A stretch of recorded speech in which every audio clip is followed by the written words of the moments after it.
दोस्तों आप सभी को राम राम। बात करेंगे कल के स्टॉक मार्केट के बारे में। आज तो आपको दिखेगा ग्लोबल सपोर्ट नहीं मिला, बिल्कुल भी ग्लोबल सपोर्ट नहीं मिला और इस तरीके से देखिएगा बहुत रेयर हुआ था। 2022 या 23 के बजट में ऐसा हुआ था जब हिंडनबर्ग की रिपोर्ट आ गई थी और अडानी के वजह से देखिएगा बजट वाले दिन स्टॉक मार्केट क्रैश हो गया था। तो कुछ ऐसा ही हुआ, लेकिन इस बार अडानी वजह नहीं है। अडानी की तरफ से जो कुछ सारी गुड न्यूज़ आ रही है मैं आपको बताता हूं, लेकिन यूरोप की तरफ से बहुत बड़ी गुड न्यूज़ आ रही है। बट अगर आप देखेंगे तो आज पूरी तरीके से स्टॉक मार्केट को टारगेट किया गया बजट में और आप देख सकते हैं कि स्टॉक मार्केट ने देखिएगा पूरी तरीके से जो उम्मीद की किरण थी, जो इतना सपोर्ट बना के बैठा था स्टॉक मार्केट, उसने एक्सपेक्ट भी नहीं किया था कि उसके साथ इतना बड़ा छल हो जाएगा। तो आप देख सकते हैं इतने सारे सोर्स कितने टाइम से आ रहे हैं कि लाइक बजट में कोई टैक्सेशन पे अच्छी अपडेट आ सकती है, लाइक शायद लॉन्ग टर्म कैपिटल गेन से रिलेटेड कोई यहाँ पे रिलीफ मिल सकता है, या एसटीटी सिक्योरिटी ट्रांजैक्शन टैक्स से रिलेटेड अपडेट मिल सकता है, अच्छी अपडेट आ सकती है, ये सोचा जा रहा था। बट क्या हुआ, बिल्कुल अपोजिट हुआ और मार्केट पूरी तरीके से धराशायी हो गया। अब क्या हुआ, एसटीटी बहुत देखिएगा बड़े लेवल पे बढ़ाया गया, 50 to 100% एक तरीके से कहेंगे इंक्रीमेंट हुआ एसटीटी का। और फ्यूचर एंड ऑप्शन ट्रेडिंग को टारगेट करते हुए कहा गया कि लाइक इसको हमें डिस्करेज करना है, दैट्स वाई हम लोग एसटीटी बढ़ा रहे हैं। बेसिकली पॉइंट क्या था कि अब किसी सोर्स से देखिएगा रेवेन्यू तो कलेक्ट करना ही है और वो सोर्स ऐसा होना चाहिए जहां पे लोग देखिएगा बर्डन डालने पर भी देखिएगा उस चीज को बंद ना करें। क्योंकि आपने देखा एक्सपायरी बंद करके देख ली, मल्टीपल देखिएगा रिस्ट्रिक्शंस लगा के देख ली, बट फ्यूचर एंड ऑप्शन के वॉल्यूम अभी भी ठीक ठाक देखने को मिलते हैं। तो एसटीटी एक ऐसा सोर्स था जहां से बड़ा रेवेन्यू कलेक्ट किया जा सकता था और टारगेट भी उसी को किया गया। और दैट्स वाई देखिएगा निफ्टी बैंक और निफ्टी 50 अगर आप देखेंगे पूरी तरीके से ओवरसोल्ड है। तो अब विन विन सिचुएशन है आगे के लिए। अगर आप देखोगे कि अगर कोई भी पॉजिटिव न्यूज सर्कुलेशन होती है, 3 बताने जा रहा हूं, 3 से 4 बताने जा रहा हूं, तो आपको पता है कि बहुत अच्छा असर पड़ेगा। तो पहले तो देखिएगा जितना ज्यादा देखिएगा डिले हो 2-3 चीजों में, एक तो यूएस कहीं इन्वॉल्व ना हो कॉन्फ्लिक्ट में। अभी तक तो कोई अपडेट नहीं है जब तक मैं वीडियो बना रहा हूं, अगर आ जाती है तो वो आपको पता है सिनेरियो चेंज कर देगी।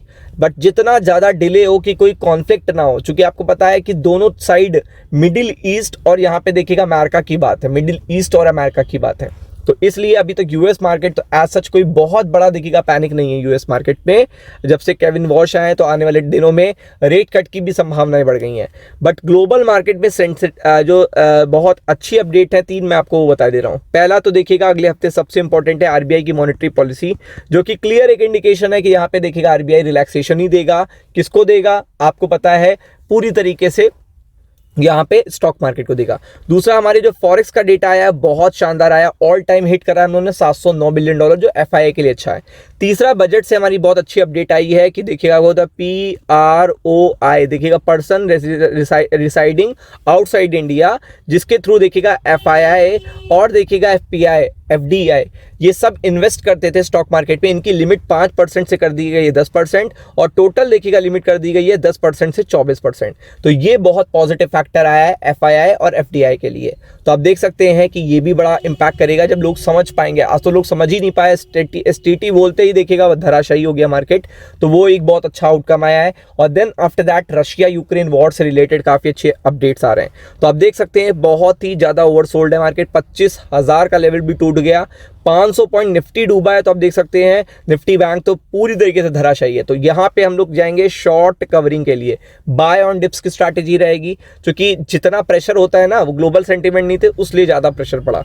अभी अगर आप देखेंगे तो अभी भी देखिएगा बेटर सिचुएशन है, मतलब काफी बेटर सिचुएशन है बैंक निफ्टी फ्यूचर की। अगर आप देखोगे कंपैरेटिवली, अगर देखोगे जो निफ्टी बैंक की क्लोजिंग हुई है, और यूएस के मार्केट एज सच देखिएगा बहुत ज्यादा पेनफुल नहीं हुए थे।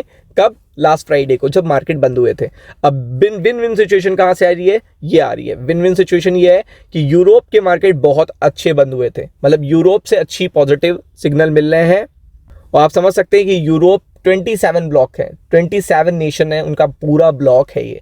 तो आप देख सकते हैं कि यहां से अच्छी अपडेट आना मतलब लाइक बहुत ही अच्छी सिचुएशन होना।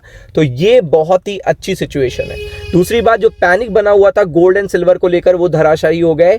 तो अब लोग देखिएगा जो हाइप बना हुआ था ना कि सारा रिटर्न केवल सिल्वर, गोल्ड और कॉपर मेटल में ही बन रहा है, तो वो लोगों को जो डिच हुआ, लोग डिच हुए, डिस्करेज हुए, इस तरीके के ट्रैप में फंसे, तो मल्टीपल लोग फंसे। तो इसलिए इक्विटी मार्केट जहां पे उनको सिचुएशन समझ में आती है कि ओवरसोल्ड है, अंडरवैल्यूड है, तो अब वहां पे रुझान ज्यादा आएगा। तो ये भी बहुत अच्छी सिचुएशन बनी है स्टॉक मार्केट के लिए। और आपको पता है कि रशिया यूक्रेन वॉर अभी तक काफी पीस टॉक के लिए बदल सकता है।